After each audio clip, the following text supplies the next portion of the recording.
এই যে রাধা কৃষ্ণ মন্দির, এই দেখুন রাধা কৃষ্ণ মন্দির, এই দেখুন রাধা কৃষ্ণ ঠাকুর। রাজবাড়ি এটা, এই দেখুন কি সুন্দর জায়গা, গঙ্গাঘাট রাজবাড়ি। এটা আপনাদের কেমন লাগে, ভালো লাগলে বলবেন। টাটা। রাজবাড়িতে এসছে না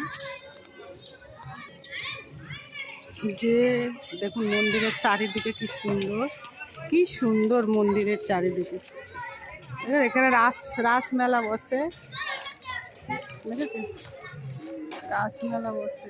এই যে মন্দিরের এটা,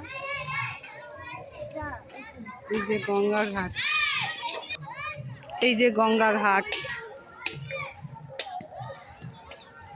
গঙ্গাঘাট। আপনাদের কেমন লাগলো, ভালো লাগলো তো? টাটা।